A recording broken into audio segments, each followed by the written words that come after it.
The year was 2020. The world was upside down.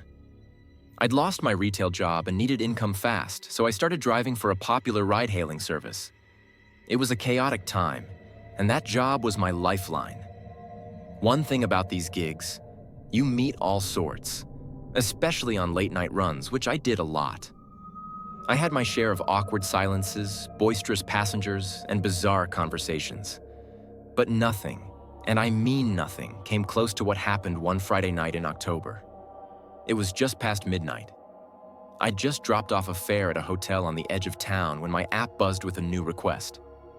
The pickup was about 6 minutes away, outside a bowling alley in a small strip mall. Pretty standard. The rider's name showed up as David. I accepted and headed over. The area was deserted when I arrived. Just a few faint parking lot lights, no other cars. The bowling alley looked closed, but there was a man standing alone under one of the lights. He was wearing a dark hoodie and jeans, tall, maybe 6'2". His hands were in his pockets, head down, like he was studying his shoes. As I pulled up, he looked at me but didn't wave or make any gesture. I rolled down the window. "You David?" I asked, slightly hesitant. He gave a slow nod, then walked over and got into the back seat directly behind me. I started the trip. "Is the destination correct? It's showing an address about 20 minutes away, in a residential area I don't know." "Yeah, that's right," David said, his voice quiet and flat. I remember thinking his voice was a little off. Not drunk or high, just devoid of emotion. But I didn't dwell on it. I started driving. He didn't say a word for the next 5 or 6 minutes. I kept glancing at him in the rearview mirror. Every time, he was staring straight ahead, not out the window, not at his phone, just at the back of my head. I decided to try and break the silence.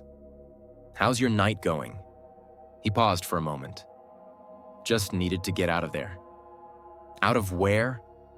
"Doesn't matter." So, I didn't push it. We drove on. About 15 minutes into the ride, I realized we were nearing the destination. It was a really isolated part of town. No streetlights, large properties, lots of trees. As we approached the address, he suddenly leaned forward. "Actually, can you pull into that driveway right there?" He pointed to a house on the right. It was completely dark, no lights on, inside or out. Looked old, abandoned even. Overgrown lawn, paint peeling off the siding. No car in the driveway either. "Is this your place?" "Just pull in." I hesitated but turned into the driveway. I stopped near the front of the house and put the car in park. He didn't get out. I looked back at him. "Everything all right?" He stared at the front door. "Wait here." Then he got out and started walking toward the house. He didn't go to the front door. He walked around the side of the building and disappeared from view.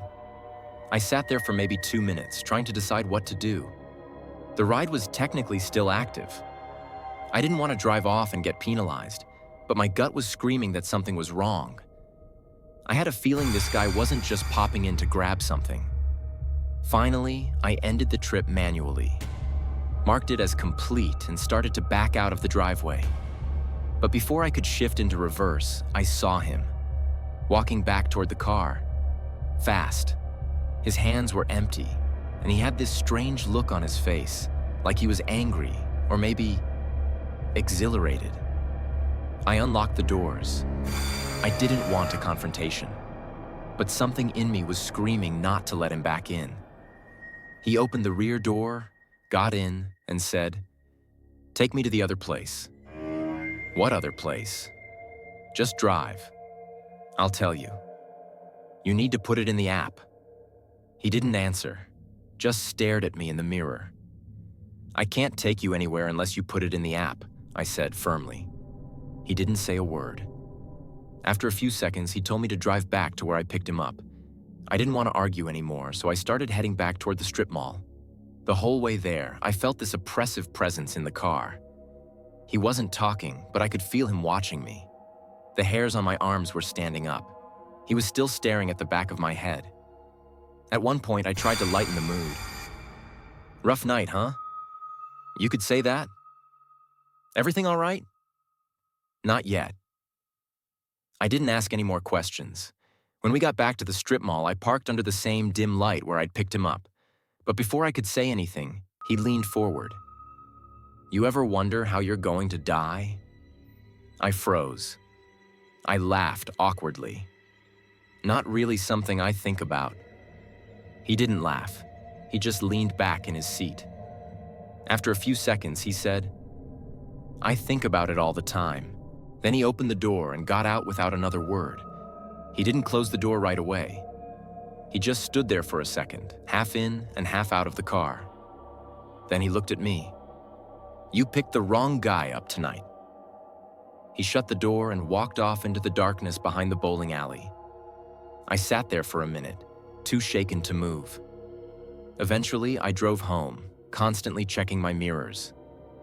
When I got home, I looked at the trip details again. Something was off. The name had changed. It no longer said David. It was blank. No name, no profile picture, no trip history.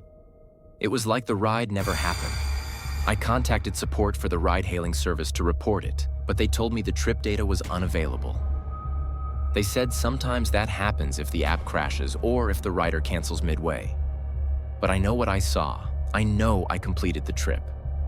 I know the man got in and out of my car, and I know he said what he said.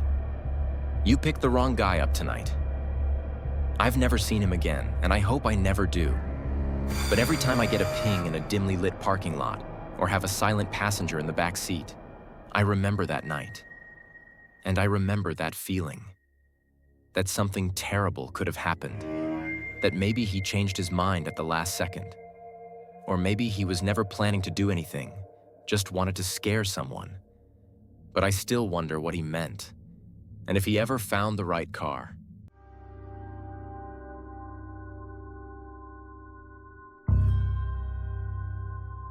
This happened in 2021 when I was driving for a ride-sharing service full-time. I live in a city that gets a lot of visitors, especially in the summer, so these gigs can be decent money if you're consistent. I worked mostly nights, partly because I'm a night owl, and partly because there's less traffic and better tips from people coming back from bars. The night this occurred, it was around 1:30 in the morning, a pretty normal Saturday night crowd. I had just dropped off a group of college kids who wouldn't stop yelling in the back of my car, so I was glad to get a request that looked quieter. The name said Chris, and the pickup location was a small side street just off downtown.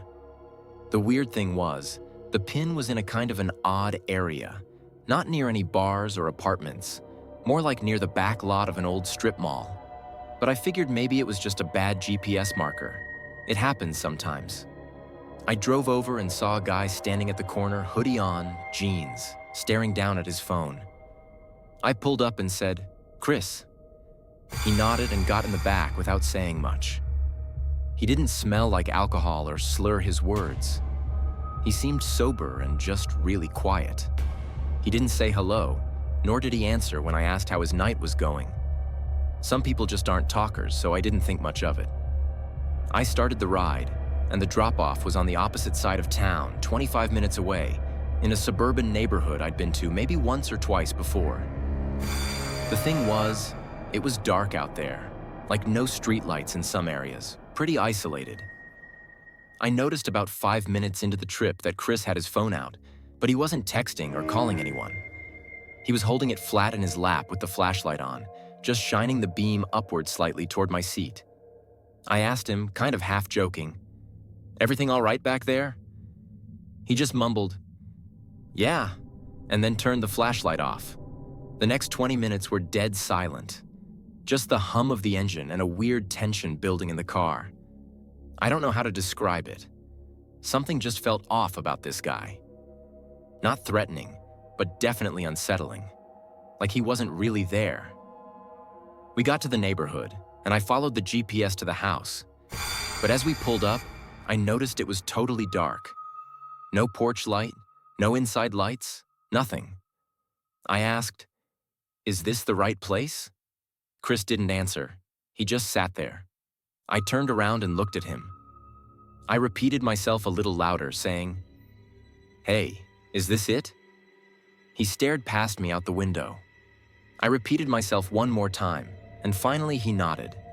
So I put the car in park and said, "Have a good night." He didn't move. He just sat there. So I asked again, "Are you good?" He finally reached for the handle and stepped out, but he didn't close the door. He just stood outside the car with the door open, facing the house. I sat there waiting. A few seconds passed, then 20, and then a full minute. I was just about to say something when he suddenly turned around, looked at me through the open door and said, "I need to go back." I blinked and said, "Back where? Where you picked me up?" His tone was flat with no emotion. I didn't know what to say. That was a 25-minute drive, and it wasn't like I could just reverse the trip. I told him he'd have to request a new ride, but he just stared at me. He begged me, saying, "Please, I need to go back." I told him again, "You need to request it through the app." That's when he said something that sent chills up my spine. He said, "I can't. They're not gone yet." My only response could be, "Who's not gone?" He didn't answer. He just stood there, still holding the door open, and I noticed he was breathing heavily.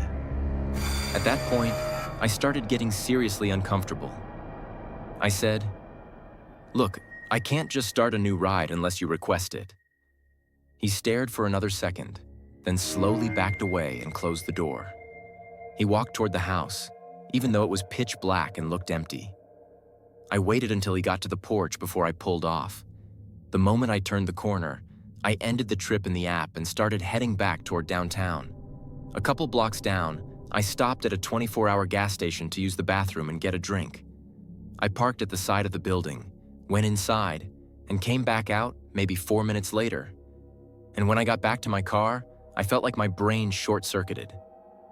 Chris was sitting in the back seat, same hoodie and same expression.